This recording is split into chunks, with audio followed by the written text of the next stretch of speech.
In the last sessions, we have discussed about problems on hydrodynamic full journal bearing. Sure. So we have know how to calculate the efficiency or how much amount of heat generated or how much amount of heat dissipated or how to calculate the viscosity of an oil or how to design the journal bearing for a particular application. These are the problems we have gone through in the last sessions for hydrodynamic full journal bearing. So next topic is trust bearing. Mentioned. When we will call the bearing as a trust bearing. See, whenever whenever a load is acting parallel to the axis or whenever a load is acting along the axis of the shaft, then such type of bearing we will call it as trust bearing. See, that only they told force acting force acting force acting along the axis of the shaft is known as thrust bearing. Now, sure, you can see the figure here. So this is the shaft. This is the axis of the shaft. The load is acting along the axis of the shaft. Such type of bearing, we will call it as thrust bearing. So for this thrust bearing, it may be at the end of the shaft, it may be a pivot or it may be a collar. So see, a pivot is a bearing provided at the end of the shaft as shown in the figure 9.15. And so whatever the figure you can see, this is the shaft. At the end of the shaft, we are going to place some pivot. Or a collar is a bearing surface of revolution provided at any place along the length of the shaft as shown in the figure 9.6. Or we can able to place a collar. Whatever thing you are seeing this D1, it is nothing but collar. We can place this collar along the length of the shaft at any place at the beginning or at the end or at the center. At any place we can able to place the collar. So whatever the figure you are seeing in 9.15, so pivot is provided. Whatever the figure you are seeing in 9.16, some collar is provided. And sure. So and these type of thrust bearings are used in ships, propeller shafts of ships, airplanes, and also it is used in steam turbines. And sure. So we have to know that when the load is acting along the axis of the shaft, such type of bearing we'll call it as thrust bearing. These type of bearings are used in shafts, aeroplanes, and also in steam turbines. And sure. So next we are going to see there are two types of pivot. So whatever the figure you are seeing this 1.9.15, so whatever thing you are seeing this gap, this is nothing but flat pivot. Whatever thing we are having, it is a flat pivot. And sure. So now we are having the formulas related to the flat pivot. And sure.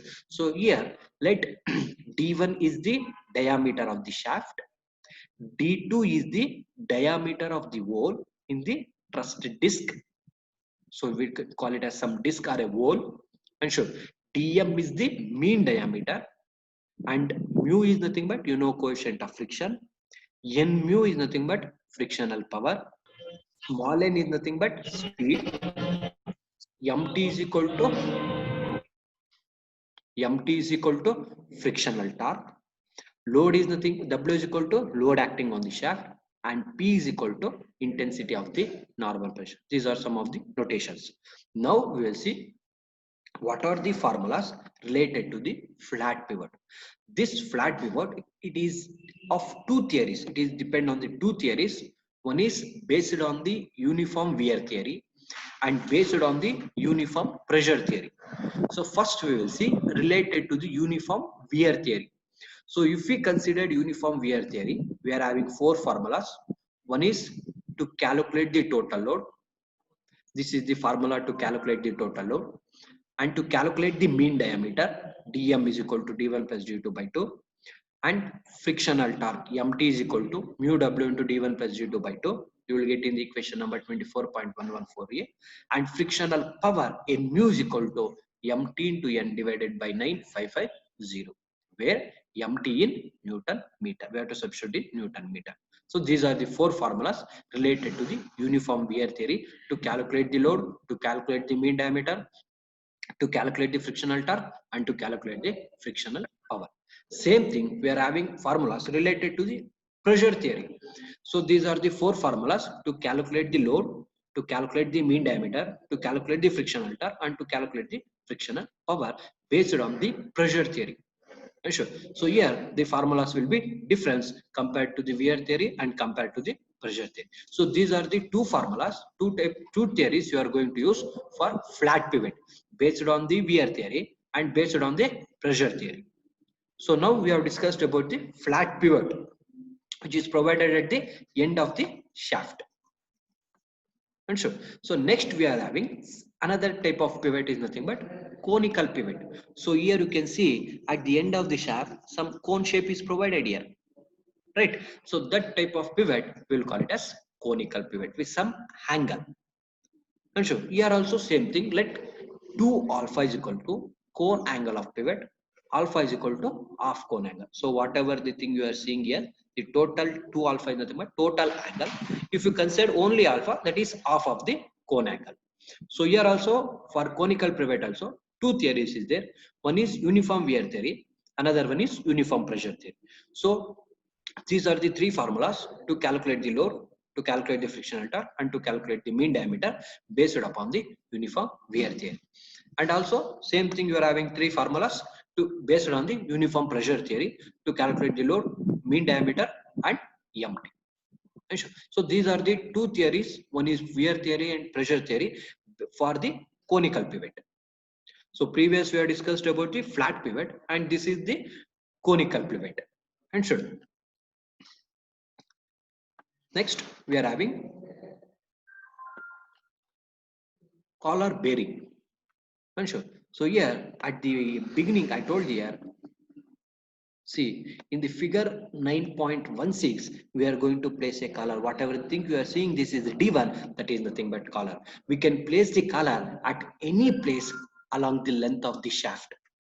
And sure. So now we have discussed related to the pivot. One is flat pivot, another one is conical pivot. Now we will see related to the collar. And sure. So here in collar also we are having two formulas related to the uniform wear theory, uniform pressure theory. So these are the formulas we are going to use to calculate load, to calculate MT, to calculate power, and to calculate coefficient of friction based upon the wear theory and based upon the pressure theory. And sure. So here I is nothing but number of collars. And sure. So here we are having three theories. That is two theory. One is wear theory, one is pressure theory. So one for flat pivot, one for conical pivot, and formulas related to the collars. And sure. So in the question they will ask use which type of theory. If they not, we have to assume which type of theory we are going to use to calculate the unknowns. And sure. Now we will solve the first problem. See here they told that design a multi-collar truss bearing. See here you can at the beginning only you can see collar. Now we are discussing about the collar, not on the pivot. And sure. Design a multi-collar truss bearing for a propeller shaft. Now whatever the collar you are using, that collar we are using for the propeller shaft of 40 kilowatt marine oil engines. Now whatever the color you are going to design, it is used for the ships in the marine engines. Power is equal to 40 kilowatts, therefore capital N is equal to 400 kilowatts, full stop. The engine makes 300 rpm, so it is rotating at a speed of 300 rpm small n. The propeller has a pitch of 2.5 meter, where p is equal, that is pitch p is equal to small p is equal to 2.5 meters, and slip is 30%. And sure, full stop. The permissible bearing pressure is 0.5 Newton per mm square. P is equal to 0.5 Newton per mm square. Assume uniform pressure theory. In the question only they told that design the multi-collar truss bearing by considering the uniform pressure theory. Now if you see the formulas, see these are the two formulas based upon the collar. These are the formulas related to the wear theory. These are the formulas related to the pressure theory. Now we are going to refer these three formulas. And sure. Now see from the question number 24.10, 24.12, So average intensity of pressure per collar, total frictional torque, and total axial. These are the formulas. Now we are going to design a multicolor. First, we are going to calculate velocity. And sure, the formula to calculate velocity V is equal to L N into 1 minus S divided by 60, where L is equal to lead. And sure, you know lead is equal to pitch into number of starts. So here in the question, they have given pitch, but they're not given the starts, number of starts. If they're not given the number of starts, we are going to assume the number of starts. So we are going to assume here single start. If they're not given, always assume single start. So therefore L is equal to P, that is equal to 2 point. Therefore L is equal to P. That is P into 1. Therefore L is equal to P. And S is equal to slip. And sure, substitute 2.5, since P is equal to L is equal to 2.5 into small n is equal to 300 into 1 minus slip is equal to 30%, that is 0.3 divided by 60. So 8.75 meter per second. Sure, why we are substituting P in meters, so we'll get velocity 8.75 meter per second. After calculating velocity, now we are going to calculate total load. Sure. Sure. Now we are going to calculate for depending upon the speed, depending upon the power. So based upon the speed, power and velocity, we are going to calculate how much load the bearing can withstand. That can be calculated by using the formula N is equal to W into V divided by 1000. We know the power. W is unknown load. Just now we have calculated velocity. Then substitute and cross multiply. Then we will get the total load. W is equal to 45714.3 Newton. So this much amount of load the bearing can withstand. Now we have calculated the speed. Now we are going to calculate the dimensions. So if you want to design the bearing, we require some dimension, that is diameter of the collar we require. And sure. And how many number of collars we are going to use for the bearing that we are going to design. Now we are going to calculate diameter of the collar. Next step. So this is the formula. First we are going to calculate the diameter of the shaft. So we are having shaft, and should on that we are going to place a collar. First we are going to design a shaft. The formula is D2 is equal to 3 into square root of 16 mt divided by pi into ts. So this formula in the DME1 we have gone through these formulas in the design of knuckle joint, in the design of cotter joints and all. We are using this formula to calculate the diameter of the shaft or a rod. And so same formula D2 is equal to 3 into square root of 16 mt divided by pi ts, where ts is equal to allowable shear stress on the propeller shaft material. But they are not given the which material you are going to use the shaft. So we are assuming tau s is equal to 60 Newton per mm square, allowable stress. Next, now we got tau s. Another unknown is mt. So we know the formula mt is equal to 9550 into 1000 into n divided by n. Substitute all the things, then we will get mt. Once you get mt and tau s, substitute here, then we will get d2. That is diameter of the shaft. D2 is equal to 102.625 mm. Next, we are going to calculate. So taking approximately equal to 110 mm. And sure. Next, we are going to calculate outer diameter of the collar. And sure. Now, if you see the figure here, see figure.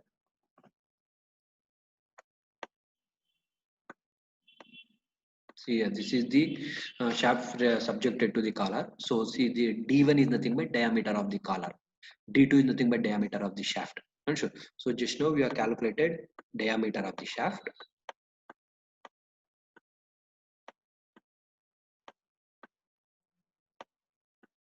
The diameter of the shaft we got 110. Next, outer diameter of the collar D1 is equal to 1.5 into D2. That is constant. Then we will get 165 mm. Now we got the dimensions. We have calculated load. Now we are going to design how many number of collars required. And sure. So that number of collars. Now in the question they have given uniform pressure theory. So considered uniform pressure theory. In the question they have given for this uniform pressure theory, total axial load, the formula W is equal to P by D1 square minus D2 square divided by 4 into I. So here unknown is I. Substitute all the things we know D1, D2, P and W and simplify, then we will get I. I is equal to 7.7, that is equal to 8. So it is nothing but the number of collars required is 8. That is the fourth step.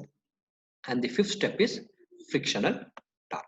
So the formula to first we are going to calculate total frictional torque on the uniform intensity of pressure. This is the formula, frictional torque MT.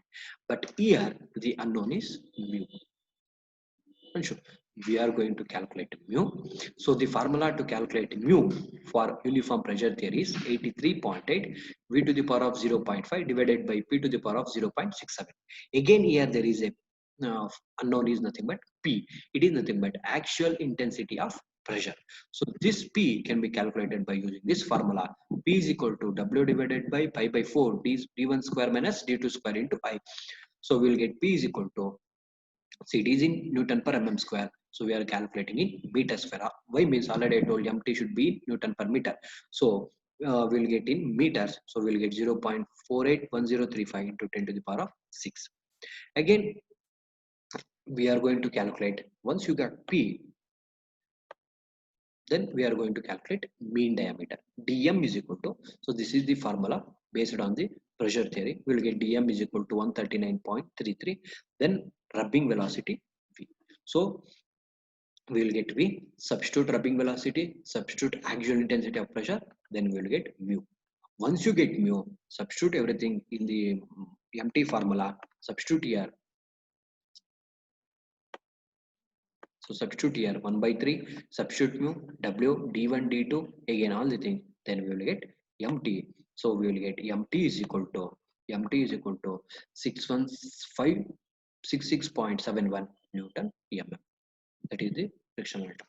Then last step is power loss due to friction. So N mu is equal to MT into N divided by 9550 into 1000. Sure. So we'll get the power loss 1.934 kilowatts. Sure. So these are the 7 steps we are going to follow in order to design the collar bearing. So first we are going to calculate. See, first we are going to calculate velocity. Then we are going to calculate load. When we are going to design, that is, we are going to calculate the diameter of the shaft and collar. Next we are going to design how many number of collars required, then how much torque it can be transmit, then finally power loss. And sure, so totally 7 steps we are going to follow in order to design a collar. So in previous problem we have assumed uniform pressure theory. Now it is uniform wear theory, remaining under same procedure. See, a multi-collar truss bearing for a marine engine propeller shaft to transmit power, capital N, at 120 rpm, 120 rpm. The pitch of the propeller shaft is 2.5 pitch, and the slip is equal to 20%. Permissible pressure is equal to 0.6 Newton per mm square. Determine the number of collars. Here only they told that calculate number of collars and the power loss due to friction. So complete 7 steps we are going to do. Assume uniform wear theory. In the question only they told that which theory you are going to use. And should.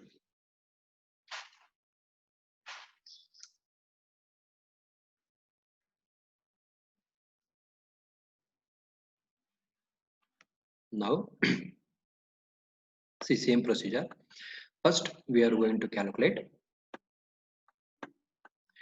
number of collars. First we are going to calculate velocity.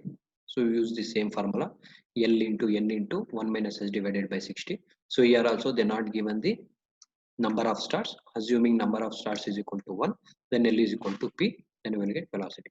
Next, use the formula power, then calculate the load acting. So power is equal to W into V divided by 1000, calculate power. So next, we are going to calculate the dimensions. So we are going to calculate D2. So here also same procedure. They are not given the material for the shaft. We are considering the allowable shear stress for the propeller shaft material is tau s is equal to 60 Newton per mm square. Then the tau s is over. Next we are going to calculate MT by using the same formula, 9550 into 1000 into n divided by s. We will get MT. Substitute, then you will get D2. So 126.55, that is equal to 130 mm. Then calculate the outer diameter of the collar. D1 is equal to 1.5 into D2. Next is now Up to here is same formulas. It may be uniform wear theory or uniform pressure theory. Calculation of velocity, calculation of D2 and D1 is same formula. After this, we are going to use, depending upon the theory they have given, we are going to refer the formula. Now for uniform wear theory, so this is the formula to calculate the total load. For pressure theory, it is different formula. And sure.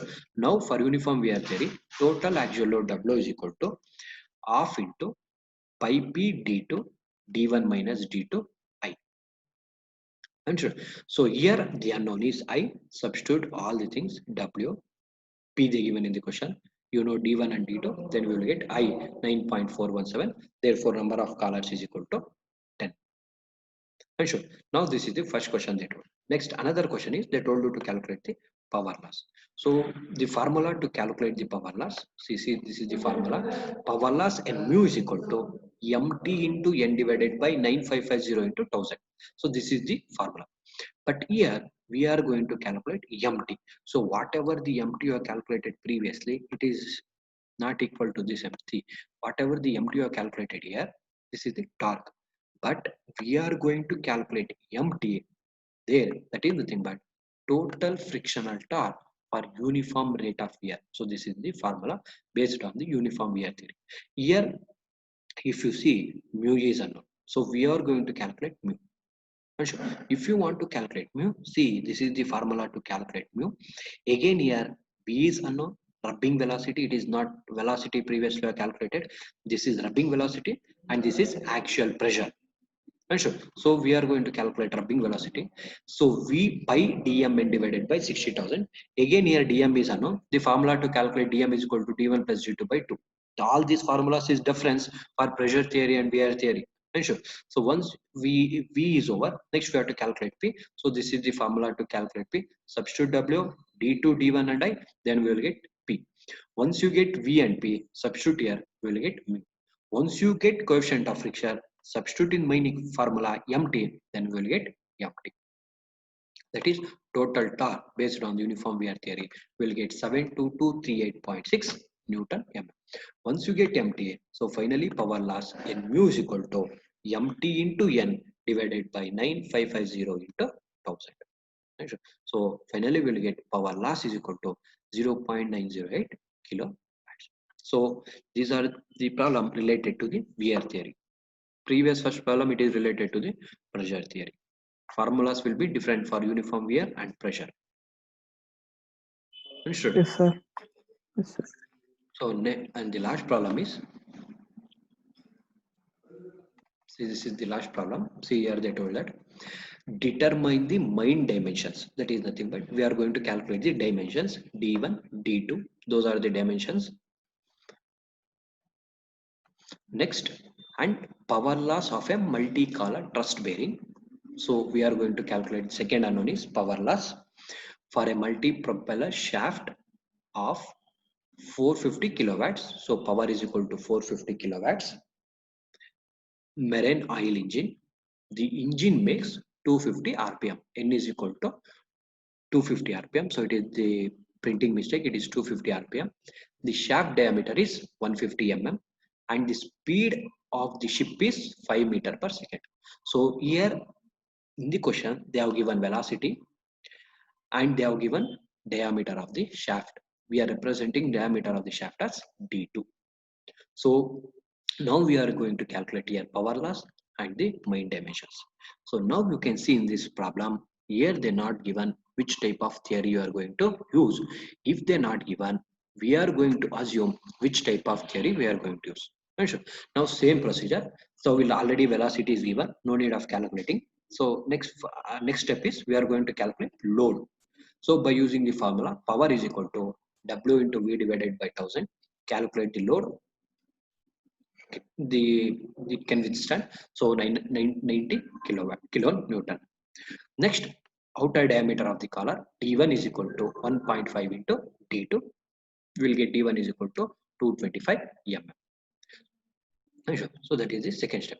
And the third step is we are going to calculate power loss. Sure.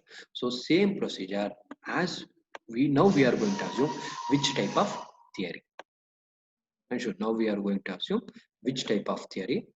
So here we are going to assume uniform wear theory. In the question, if they're not given, always go for uniform wear theory. So same procedure. First, calculate the number of colors by using the total axial load formula. And sure, assume pressure is equal to 0.5 MPa. So pressure also they're not given. So if they're not given, we are going to assume it is 0.5 MPa. Substitute P, substitute D1, D2, then we will get I. So number of colors is equal to 10.186, that is equal to 8. Once you get that one, next we are going to calculate power loss. Already I told that the formula to calculate power loss in mu is equal to mt into n divided by 9550 into 1000. Here mt is unknown. The formula to calculate mt is, we are going to see the formula. So this is the formula to calculate mt. Here again there is one unknown, that is nothing but mu. So the formula to calculate mu is equal to, so this is the formula to calculate mu. Again, there is two unknowns. One is velocity, one is axial pressure. That is rubbing velocity. Another one is axial pressure. So as we are discussing in the previous problem, so use the rubbing velocity formula, calculate rubbing velocity. Then use the P formula, that is axial pressure formula, calculate axial pressure. Substitute rubbing velocity and substitute axial pressure. Then calculate mu. So once you get mu, so we got mu is equal to 0.021. Once you get mu, substitute in empty formula. So substitute in empty formula, mu, W you know, D1, D2 by 4, then we'll get empty. Once you get empty, then calculate power loss finally. Power loss in mu is equal to empty into n divided by 9550 into 1000. So we'll get power loss. So finally power loss is equal to 4.64 kilowatts. And sure. So finally we are going to calculate power loss. So in this way, we are going to design a collar bearing based upon the uniform wear theory or based upon the uniform pressure theory. In question, if they're not, which type of theory? We are going to assume always go for uniform wear theory. Understood? ಅರ್ಥ ಆಯ್ತೇನ್ರಾ? Yes, sir. Oh, this completes the 5th module, lubrication and bearings. Understood? Yes, sir. So that this completes the another thing is there. So in the second module only we have done the belt drives, right?